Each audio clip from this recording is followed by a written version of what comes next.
والصلاة والسلام على سيد الأنبياء والمرسلين أما بعد فأعوذ بالله من الشيطان الرجيم بسم الله الرحمن الرحيم الصلاة والسلام عليك يا رسول الله الصلاة والسلام عليك يا رسول الله الصلاة والسلام عليك يا حبيب الله الصلاة والسلام عليك يا حبيب الله الصلاة والسلام عليك يا نبي الله الصلاة والسلام عليك يا نبي الله وعلى آلك وصحابك يا نور الله وعلى آلك وصحابك يا نور الله حضور نبی اکرم سرور دو عالم نور مجسم شفیع معظم رسول محتشم شاہ آدم و بنی آدم صلی اللہ تعالی علیہ وسلم کی ذات اقدس پر درود و سلام بھیجنا یقیناً بے شمار فضائل و برکات کا ذریعہ ہے اور اللہ تبارک و تعالی کی بارگاہ میں انتہائی پسندیدہ عمل بھی ہے۔ اس قدر یہ عمل رب کو پسند ہے کہ جب آدم علیہ السلام کو رب ذوالجلال نے تخلیق کیا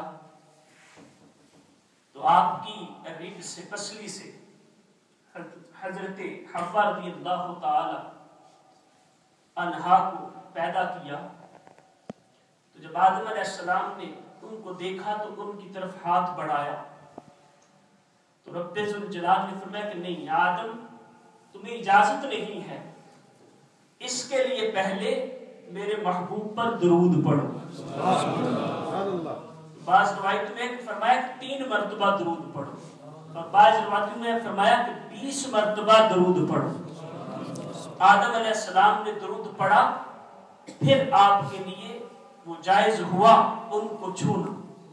اندازہ لگائیں کہ روز آفرینش سے ہی پہلے دن سے ہی جب آدم علیہ السلام کی تخلیق ہوئی تو ان کا بھی عمل ہمارے آقا کی ذات پر درود و سلام پڑھنا۔ اللہ تبارک و تعالی ہمیں بھی کثرت سے درود و سلام پڑھنے کی توفیق عطا فرمائے۔ یہ اسلام میں قریب قریب آ جائیں، مشکات شریف کی حدیث پاک ہے، نبی اکرم صلی اللہ علیہ وسلم مسجد میں تشریف لائے تو دیکھا کہ صحابہ کرام بکھر کے بیٹھے ہوئے، تو میں مالی اراکم عزیل، کہ میرے صحابہ کیا وجہ ہے میں تمہیں بکھرا ہوا جدا جدا بیٹھا ہوا دیکھتا ہوں، تو اس چیز سے منع فرمایا۔ مولا نکاری رحمت اللہ تعالی علیہ المرکات میں مشکات شریف کی شرح میں ارشاد فرماتے ہیں کہ نبی اکرم صلی اللہ تعالی علیہ وسلم نے ایسی نشست کو یعنی اس انداز سے بیٹھنے کو ناپسند فرمایا۔ اس کی ریزن کیا تھی کہ اس طرح بکھر کے بیٹھنا یہ شیطان کا بیٹھنا ہے اور شیطان کی اولاد کا بیٹھنا ہے، اس لیے نبی اکرم صلی اللہ تعالی علیہ وسلم نے ناپسند فرمایا اور صحابہ کو کہا کہ مان یراکم عزیل، کہ کیا وجہ ہے میں تمہیں کیوں اس طرح بکھرا ہوا جدا جدا دیکھ رہا ہوں۔ اس لیے ہم نے تو انشاءاللہ شیطان کی مخالفت کرنی ہے، شیطان کے خلاف جنگ جاری رہی انشاءاللہ عز و جل۔ ہر عمل میں کوشش کرنی ہے جس کا بھی ہمیں پتہ چلتا جائے کہ یہ عمل یہ تو شیطانی عمل ہے تو انشاءاللہ ہم اس سے بچیں گے، کیونکہ ہم تو رحمان کے بندے ہیں اور ہم اللہ تبارک و تعالی کی فرما برداری میں رہیں گے۔ اللہ تبارک و تعالی کا کروڑ احسان کہ جس نے ہمیں آج دعوت اسلامی کے زیر اہتمام اس اجتماع ذکر و نعت پہ آنے کی توفیق عطا فرمائی ہے اور جس کی خاص نسبت حضور سیدی امام اہل سنت مجدد دین و ملت الشاہ امام احمد رضا خان علیہ رحمت الرحمن سے ہے، اور یہ ہماری خوش قسمتی ہے کہ اگر آپ مختلف نیشنز کی ہسٹری کو اسٹڈی کریں تو جتنی نیشنز نے بھی ترقی کی ہے تو ان کی ترقی کا راز جو یہ ہے کہ انہوں نے کبھی بھی اپنے اسلاف کی کوششوں کو نہیں بھولا۔ کہ جو ان کے اسلاف پریڈیسیسرز ان کے اکابر دنیا میں کام کر گئے تو ان نے اس کو تھام لیا اور ان کے نقشے قدم پر چلتے رہے، جہاں تک ان نے کام کیا تھا اس کو لے کر اس راہ کو اپنا کر آگے کا سفر شروع کیا، تو دنیا میں ان قوموں نے ترقی کی ہے۔ اور وہ قوم جو اپنے محسن کو نہیں بھولتی، اس کا احسان یاد رکھتی ہے، تو وہ قوم کامیابی کی منزلیں طے کرتی ہے۔ امام اہل سنت مجدد دین و ملت شاہ امام احمد رضا خان کیسے ہمارے محسن ہیں، کتنے ان کے ہم پر احسان ہیں، کس طرح کے کہ اگر ہم کسی ایک پہلو کو لے لیں، اگر آپ کی ہستی نہ ہوتی تو پتہ نہیں کہ ہم کن گٹھا ٹوپ اندھیروں میں اس وقت بھٹک رہے ہوتے، ہمارے انداز زندگی کیا ہوتا، ہمارے عقائد کس طرح کے ہوتے، ہمارے اعمال کی کیفیت کیا ہوتی۔ یہ اگر آپ نہ آتے، اتنی خدمت نہ کرتے، تو اس کا اندازہ کیا جا سکتا ہے، اور وہی لوگ کر سکتے ہیں جو آپ کی تعلیمات کو پڑھتے ہیں اور سمجھتے ہیں۔ امام اہل سنت مجدد دین و ملت شاہ امام احمد رضا خان علیہ رحمت الرحمن نے کس قدر دین کی خدمت کی ہے اور کس قدر اس امت پر مسلمانوں پر احسان کیے ہیں، بالخصوص بر صغیر کے مسلمانوں پر آپ کے کس قدر احسانات ہیں، کس انداز سے آپ نے رہنمائی کی ہے۔ اس وقت کے جب ہر طرف مختلف انداز سے مسلمانوں کے ایمان پر حملے ہو رہے تھے، اور اس طرح کے ایمان کے ڈاکو تھے کہ جو اپنے بن کر اپنے مسلمانوں کا ایمان چھین رہے تھے، اپنے تھے لیکن ایمان کے راستے میں راہزن بن کر بیٹھے ہوئے تھے۔ تو یہ سب کی نقاب کشائی ان کو اوپن کیا امام اہل سنت مجدد دین و ملت نے، اور قرآن و حدیث سے اس وقت کے مسلمانوں کی رہنمائی فرمائی، اور قیامت تک آنے والوں کے لیے کتابیں لکھ کر ان کی رہنمائی فرما دی۔ امام اہل سنت مجدد دین و ملت شاہ امام احمد رضا خان، آپ نے اپنا سن ولادت جس آیت سے نکالا وہ قرآن پاک کی آیت اولئک کتب فی قلوبہم الایمان وأیدہم بروح منہ، کہ یہی ہے وہ لوگ کہ جن کے دلوں میں رب ذوالجلال نے ایمان کو نقش کر دیا ہے، ایمان کو ثبت کر دیا ہے، ایمان کو پختہ کر دیا ہے۔ وَأَيَّدَهُمْ بِرُوحٍ مِّنْهُ، اور اپنی طرف سے روح کے ذریعے یعنی جبریل امین کے ذریعے ان کی مدد کی ہے۔ امام اہل سنت مجدد دین و ملت نے اپنا سن ولادت اسی آیت سے نکالا کہ آپ بھی اس کے مصداق ہیں کہ یہی ہے وہ لوگ جن کے دلوں میں رب نے ایمان کو پختہ کر دیا ہے اور اپنی طرف سے روح کے ذریعے ان کی مدد کی ہے، ان کی تائید کی ہے۔ اور امام اہل سنت مجدد دین و ملت شاہ امام احمد رضا خان کا ایمان کس قدر پختہ تھا، آپ فرماتے تھے کہ اگر کوئی میرے دل کو نکال کر چیر کے دیکھے، دو ٹکڑے کر دے، تو ایک ٹکڑے پر لا الہ الا اللہ اور دوسرے ٹکڑے پر محمد رسول اللہ لکھا ہوگا۔ سبحان اللہ۔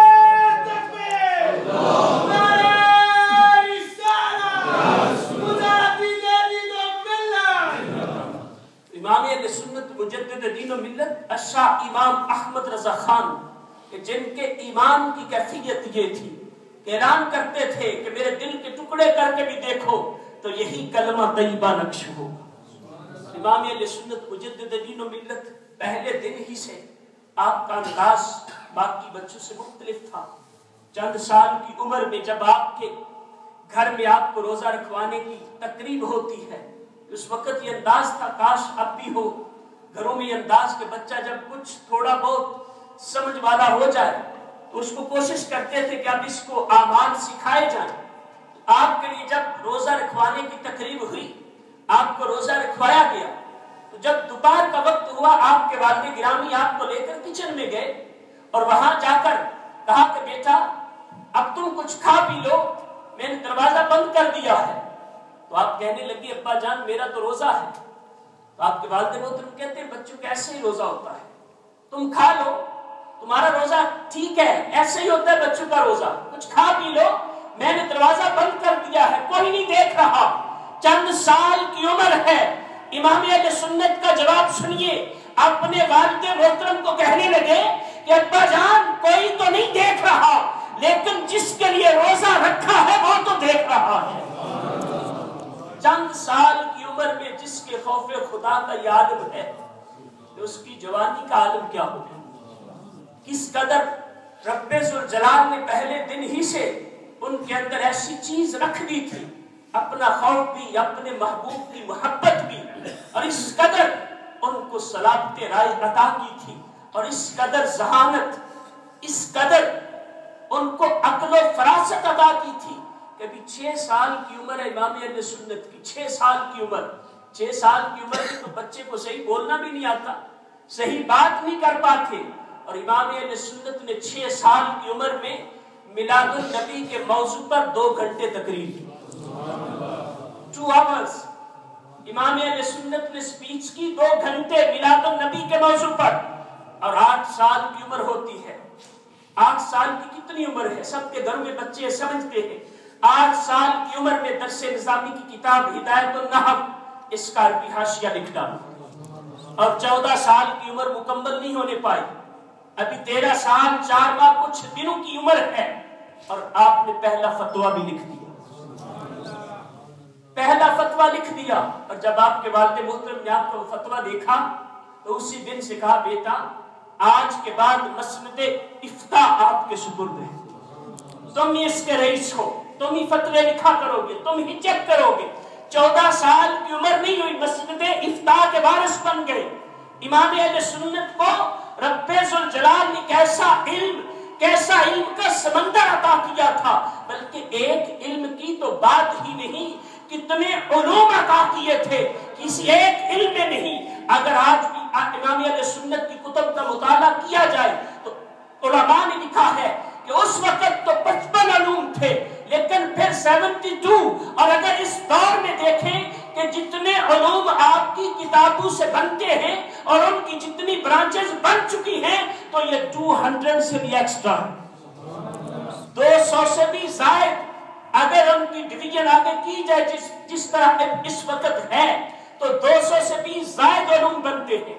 امام اہل سنت مجدد دین و ملت وہ ہستی ہیں کہ جن کی دسترس صرف کسی ایک علم پر نہیں بلکہ کئی علوم کے ماہر تھے، صرف ایک علم نہیں، قرآن اور حدیث نہیں، بلکہ علم قرآن، علم تفسیر، اصول تفسیر، علم تجوید، علم قرات، علم حدیث، اصول حدیث، اسماء رجال، علم فقہ، اصول فقہ حنفی، علم صرف، علم نحو، علم منطق، علم مناظرہ، علم معانی، علم بیان، علم بدیع، علم فرائض، علم سیرت، علم لغت، علم ادب، علم تصوف، علم سلوک، علم افلاق، علم حساب، علم عکسی، علم ہندسہ، جبر و مقابلہ، مثلث مصدق، مثلث کروی، علم الاکثر، حساب سینی، جدل مہذب، علم حیت، ارثمتیکی، حیت جدیدہ، علم جفر، علم جغرافیہ، علم نور، مربعات، زیجات، لغہ رسمات، اخلاقیات، شماریات، علم اقتصادیات، علم ادویات، علم صوتیات، علم طبیعیات، موسیقیات، عرضیات، نقلیات، سیاسیات، علم تجارت، علم طب، علم توقیت، علم بین الاقوامی امور، علم خارجہ، علم کیمیا، خط نستعلیق، خط نصر، عربی نثر، عربی نظم، ہندی نثر، ہندی نظم، علم مناظرہ مرایہ، علم تلاوت و تجوید، علم تواریخ، 70 سے زائد علوم کو عشق مصطفیٰ کے جام میں ڈال کر پینے والی ہستی کا نام احمد رضا ہے۔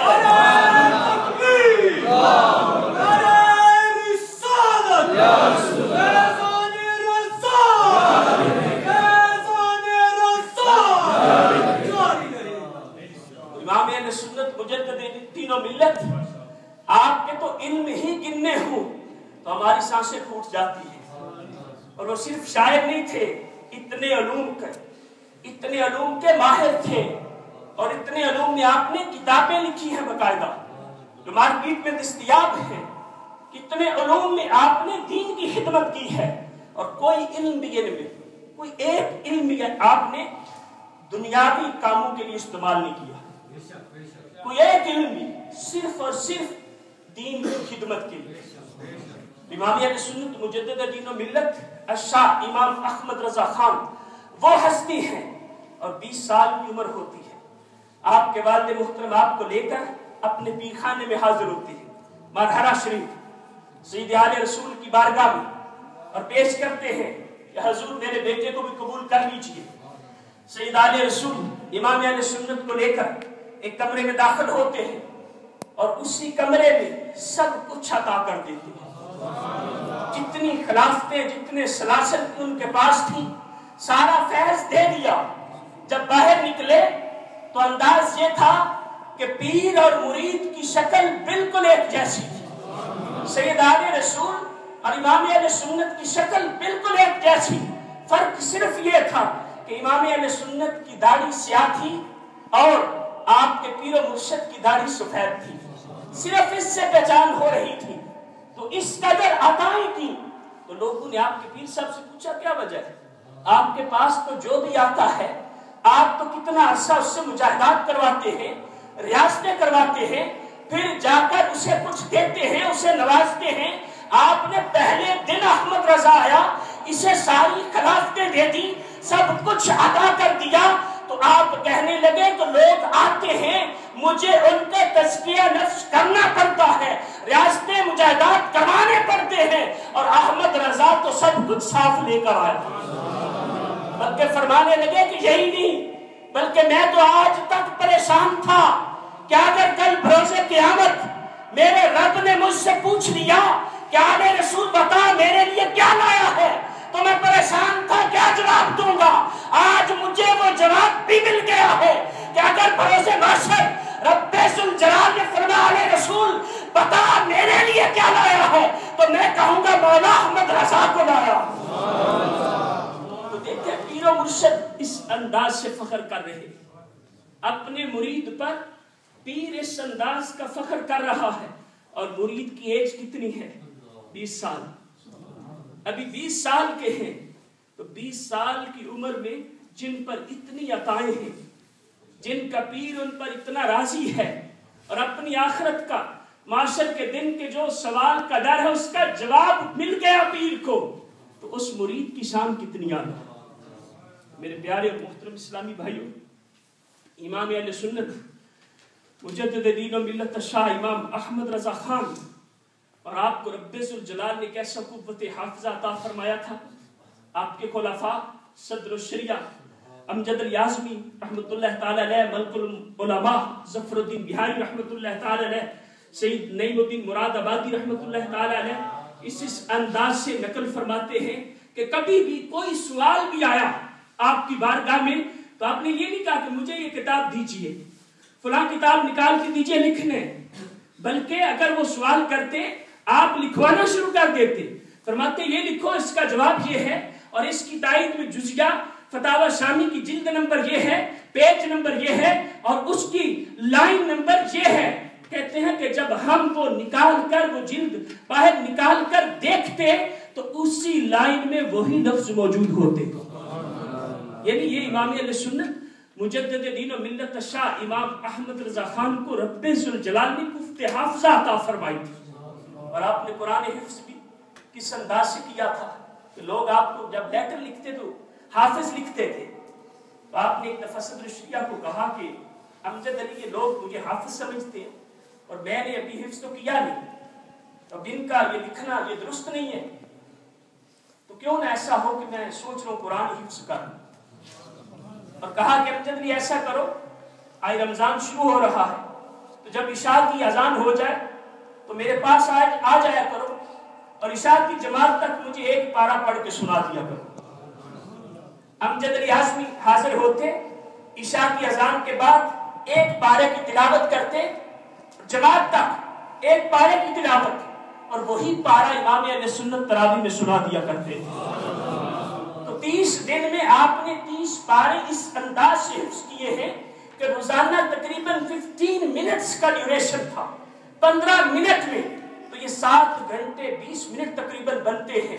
تو دیکھیں امام اہل سنت کا حافظہ کہ پورا قرآن پاک 8 گھنٹے سے بھی پہلے حفظ کر لیا۔ کیسی ان پر رب کی عطائیں تھی، اللہ اور اس کے رسول کا ان پر کیسا اور کتنا کرم تھا کہ اس انداز کا ان کو حافظہ بھی عطا فرمایا تھا۔ اس لیے جب بھی کسی موضوع پر آپ کی بارگاہ میں سوال آتا ہے تو آپ نے کبھی کتابیں نہیں دیکھی بلکہ لکھ دیا. اور اگر کسی نے دعویٰ کیا کہ اس موضوع پر کوئی حدیث پیش کر دے. ایک دفعہ کسی محب نے سوال کیا کہ حضور ہمارے علاقے میں ایک شخص ہے اور وہ کہتا ہے غیر اللہ سے مدد مانگنے استمداد پر قرآن و حدیث میں تو کوئی دلیل ہی نہیں, اگر کوئی ہے تو ایک حدیث ہی پیش کر دو. اس نے سوال لکھا امام اہل سنت کو کہ ہمارے علاقے میں کوئی ایسا اعتراض کر رہا ہے. تو امام اہل سنت نے جب اس موضوع پر قلم اٹھایا پوری کتاب لکھ دی جس میں 300 حدیثیں بیان کی. 300 حدیثیں. ایک کا دعویٰ تھا کہ ایک حدیث پیش کر دو. کیسا علم تھا. سوال آتا ہے کہ حضور یہ صدقہ دینا کیسا ہے, کیسا جائز نجائز علماء لکھ دیتے ہیں. امام اہل سنت نے 38 حدیثیں پیش کی, اس کی صورتیں بیان کی, 38 حدیثوں سے مسئلے کی وضاحت کی.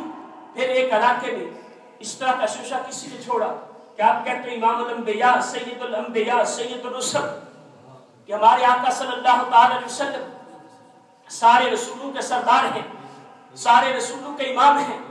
تو یہ کہاں سے ثابت ہے, اس پر کوئی دلیل دو. جب امام اہل سنت کو یہ سوال بھیجا گیا تو امام اہل سنت نے اس پر 200 سے زائد دلیلیں دی اور پوری ایک کتاب جو فتاوی رضویہ موجود ہے کہ تجلی الیقین بان نبینا سید المرسلین لکھ کر اس کو بھیج دیا. کہ تم ایک حدیث کی بات کرتے ہو, بات کس سے کر رہے ہو کہ جس کو رسول خدا نے خود نوازا ہے. اور آپ کے قلم میں بھی لغزش نہیں تھی کہ جو کچھ لکھ دیا وہ سند ہے دین میں. امام اہل سنت نے جو کچھ لکھ دیا کبھی آپ کو اس سے رجوع نہیں کرنا پڑا.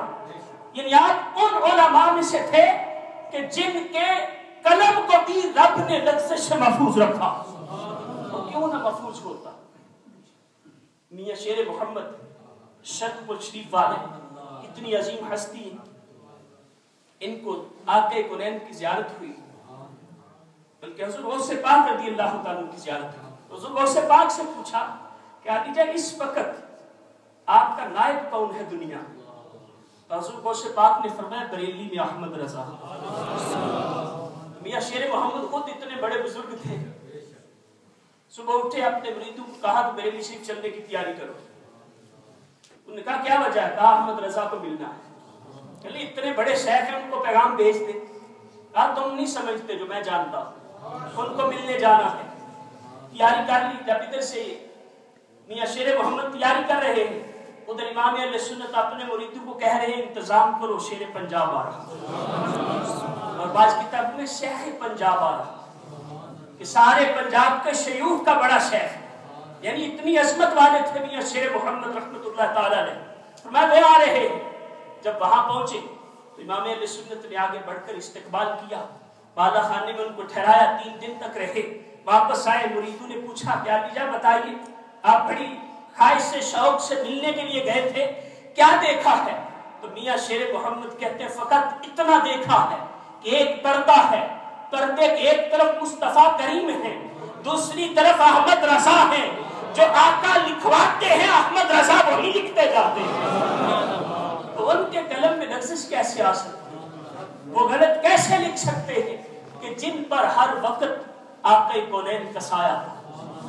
اس لیے امام اہل سنت مجدد دین و ملت شاہ امام احمد رضا خان علیہ رحمت الرحمن نے جس موضوع پر بھی کام کیا وہ سب سے نرالا, سب سے منفرد تھا. اور آپ کا ترجمہ کنز الایمان کیسا احسان ہے ہم پر. اگر یہ ترجمہ نہ ہوتا تو جو ترجمے آج کل مارکیٹ میں میسر ہیں, جب اس وقت جو اردو کے تراجم موجود تھے تو جن لوگوں کو شوق ہوتا ہے کہ ہم ترجمے کے ساتھ قرآن پڑھیں, معاذ اللہ ایسا بھی کہہ دیتے ہیں ویسے قرآن پڑھنے کا کیا فائدہ ہے, ترجمے کے ساتھ پڑھیں. تو یہ بہت سخت جملہ ہے, ویسے کیا فائدہ ہے. آقا کونین تو فرماتے ہیں الف لام میم, الف بھی حرف ہے, لام بھی حرف ہے, میم بھی حرف ہے, کہ صرف یہ پڑھو گے تو 30 نیکیاں ملیں گی. یہ کہتے ہیں کہ قرآن ترجمے کے بغیر پڑھنے کا کیا فائدہ ہے. ایک ایک حرف پر 10 نیکیاں ملتی ہیں, فائدہ ہی فائدہ ہے اگر صحیح پڑھا جائے تو. اس وقت لوگ پڑھتے تھے, ترجمے کے ساتھ پڑھتے تھے, ایسی خواہش رکھنے والے ہوتے ہیں. لیکن امام اہل سنت کے ترجمہ کرنے سے پہلے جتنے ترجمے تھے ان میں طرح طرح کی لغزیاں اور غلطیاں تھیں. کہیں الوہیت کا پاس نہیں رکھا گیا, کہیں رسالت کا پاس نہیں رکھا گیا, کہیں اولیاء اللہ کی بات آئی تو ان کی عظمت کو پس پشت ڈال دیا گیا. اس انداز کا ترجمہ کیا گیا کہ امام اہل سنت مجدد دین و ملت شاہ امام احمد رضا خان علیہ رحمت الرحمن وہ ترجمہ کیا جو حقیقت میں کنز الایمان ہے. کنز الایمان کے معنی ہے treasure of faith, treasure of ایمان, ایمان کا خزانہ. اور کنز الایمان حقیقت میں ایمان کا خزانہ. اس سے پہلے جتنے تراجم اب بھی مارکیٹ میں جو ہیں اور جن تراجم میں صحیح ترجمہ ہے آپ دیکھیں گے وہ امام اہل سنت کا ہی فیض ہے. اور جس نے بھی تھوڑا سا ادھر ادھر ہٹ کر ترجمہ کرنے کی کوشش کی تو وہ پچھل گیا. اب میں ایک دو آیتیں صرف پیش کرتا ہوں تاکہ ہمیں رغبت ہو کہ ترجمہ کنز الایمان ہم پڑھیں, اور ترجمہ کنز الایمان کتنی بڑی اللہ تعالیٰ کی نعمت ہے ہمارے لیے, امام اہل سنت کا کتنا بڑا یہ احسان ہے ہم پر. پہلے پاری کی آیت ان الذین کفروا سواء علیہم اانذرتہم ام لم تنذرہم لا یؤمنون. اب اس کے مختلف ترجمے میں آپ کو عرض کرتا ہوں. ایک ترجمہ بے شک جو کافر ہو چکے ہو, بے شک جو کافر ہو چکے ہو برابر ہے ان کے حق میں خواہ آپ ان کو ڈرائیں یا نہ ڈرائیں وہ ایمان نہیں لائیں گے, وہ ایمان نہیں لائیں گے. یہ اس وقت کی اردو لکھی ہوئی ہے, یہ ترجمہ ہوا. ایک اور مترجم اٹھے, ان نے ترجمہ کیا اسی آیت کا بے شک وہ جو لوگ کافر ہو چکے ہیں برابر ہے ان کو ڈرائیے یا نہ ڈرائیے وہ ایمان نہ لائیں گے. ایک اور مترجم نے اس طرح ترجمہ کیا جو لوگ کافر ہیں انہیں تم نصیحت کرو یا نہ کرو ان کے لیے برابر ہے وہ ایمان نہیں لانے کے. اب یہ ترجمے تو ساتھ سے ہیں, شاید ابھی آپ کو بھی سمجھ نہیں آئی. میں عرض کرتا ہوں کہ اس میں کتنی بڑی غلطی ہے کہ جو کافر ہو چکے ہیں برابر ہے انہیں ڈراؤ یا نہ ڈراؤ, نصیحت کرو نہ کرو, ڈرائیے یا نہ ڈرائیے وہ ایمان نہیں لائیں گے. تو اگر کوئی کافر کہہ دے کہ تمہارا قرآن تو یہ کہتا ہے کہ جو کافر ہے اس کو ڈرانے کی کوئی حاجت نہیں, یا تم ڈراؤ یا نہ ڈراؤ وہ تو ایمان نہیں لائے گا, تمہارے قرآن میں لکھا ہوا ہے. پھر وہ کہے گا تمہارے آقا نے رسول نے تو کفار میں تبلیغ کی اور کتنے کفار مسلمان ہوئے, تو پھر کس کو سچا کہیں گے؟ تو قرآن یہ کہتا ہے کہ کافروں کو ڈراؤ یا نہ ڈراؤ وہ ایمان نہیں لائیں گے, برابر ہے. تو تمہارے رسول نے تو کوشش کی اور کتنے کفار مسلمان ہوئے تھے, تو پھر کیا کہو گے؟ قرآن تو کہہ رہا برابر ہے ایمان نہیں لائیں گے, اور تم کہتے ہو اتنے لوگ ایمان لائے.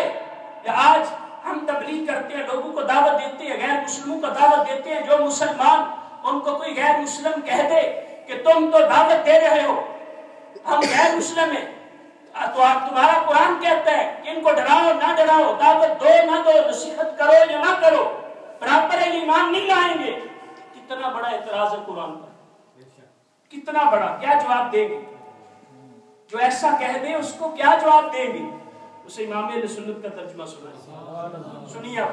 ان الذین کفروا سواء علیہم انذرتہم ام لم تنذرہم لا یؤمنون. امام اہل سنت ترجمہ لکھ رہے ہیں کہ کوئی نہ اعتراض کرے نہ جواب دینا پڑے. ترجمہ ہی ایسا کر دیا. ترجمہ کرتے ہیں بے شک وہ جن کی قسمت میں کفر ہے, بے شک وہ جن کی قسمت میں کفر ہے انہیں برابر ہے, چاہے تم انہیں ڈراؤ یا نہ ڈراؤ وہ ایمان لانے کے نہیں. کیسی بات ہے؟ اب جس کو چاہو یہ ترجمہ سناتے رہو, کوئی اعتراض نہیں ہے. فرمایا جن کی قسمت میں کفر ہے ان کو کوئی فائدہ نہیں ڈرانے کا یا نہ ڈرانے کا, برابر ہے ان کے لیے, وہ ایمان نہیں لائیں گے. امام اہل سنت کے ترجمے میں کس قدر احتیاط اور کتنے بڑے اعتراض کا جواب ہے. اور اگر ایسا کوئی اعتراض کر دیتا تو شاید 20 تفاسیر کھولنی پڑتی کہ اس اعتراض کا جواب کیسے دیا جائے, اور کتنی تفاسیر پڑھ کر پھر کوئی جواب بنایا جاتا جو امام اہل سنت نے ترجمہ کر کے اعتراض دور فرما. تو یہ امام اہل سنت کا ملکہ جو آپ کو رب ذوالجلال نے علم عطا کیا ہے۔ ایک اور آیت پاک، وَمَا جَعَلْنَا الْقِبْلَةَ الَّتِي كُنْتَ عَلَيْهَا إِلَّا لِنَعْلَمَ۔ اس آیت کے ترجمے میں کئی لوگوں نے لفظ کھائی اور ایسا ترجمہ کر دیا جو بالکل بھی ہمارے عقائد کے موافق نہیں۔ معتزلہ یہ گروہ ہوا تھا حسن بصری رحمۃ اللہ تعالی علیہ کے دور میں۔ ایک شخص کو آپ نے مردود کیا اپنی بارگاہ سے، تو اسی سے آگے یہ سلسلہ چلا اور اس پر متفقہ طور پر اجماع ہے سارے سیکٹس کا کہ یہ گمراہ معتزلہ کافر، کچھ کافر کہتے ہیں باقی سب گمراہ کہتے ہیں کہ یہ لوگ گمراہ ہیں، کہتے ہیں وہ اپنے آپ کو مسلمان ہیں لیکن ان کے عقائد مختلف ہیں، اصال ثواب کا انکار کرتے ہیں، عذاب قبر کا انکار کرتے ہیں، اللہ تبارک و تعالیٰ کے لیے معاذ اللہ جسم ہونا ثابت کرتے ہیں۔ تو اس طرح کے ان کے غلط عقائد ہیں، تو یہ گمراہ لوگ ہیں۔ ان کا عقیدہ معتزلہ کا کہ اللہ تبارک و تعالیٰ کو وقوع فعل کے بعد علم ہوتا ہے، معاذ اللہ، یعنی جب کوئی چیز کوئی ہیپن ہو جاتا ہے اس کے بعد اللہ تبارک و تعالیٰ کو علم ہوتا ہے اس کا۔ کسی بھی ہیپن، کسی بھی واقعے سے پہلے اللہ تبارک و تعالیٰ کو اس کا علم نہیں ہوتا، یہ معتزلہ کا عقیدہ ہے۔ اور تمام اہل سنت کا عقیدہ قدیم سے چلا رہا اور تاحال ہم سب کا یہی عقیدہ ہے کہ اس کا علم یعنی رب ذوالجلال کا علم قدیم ہے۔ اسی لیے جہاں بھی اللہ تعالیٰ کے علم پر حرف آتا ہے اور معتزلہ کے مذہب کی تائید ہوتی ہے تو اعلیٰ حضرت قدس سرہ نے الوہیت کی گستاخی سے دامن بچا کر معتزلہ فرقہ کے برعکس اہل سنت کے عقیدہ کی ترجمانی کی۔ جہاں بھی قرآن میں ایسی آیات آئی کہ اگر تھوڑا سا بھی اس پر تھوڑی سی لغزش ہو جائے تو معتزلہ عقیدے کی تائید ہوتی ہے، لیکن امام اہل سنت نے جتنی بھی ایسی آیات آئی ان میں ایسا ترجمہ کیا ہے کہ جس میں جو حقیقی اور حق عقیدہ ہے اسی کا اس بات ہے اور معتزلہ کے عقیدے کا رد ہے۔ اب یہ آیت جو میں نے سورہ بقرہ کی پارہ نمبر 2 میں یہ آیت ہے، وَمَا جَعَلْنَا الْقِبْلَةَ الَّتِي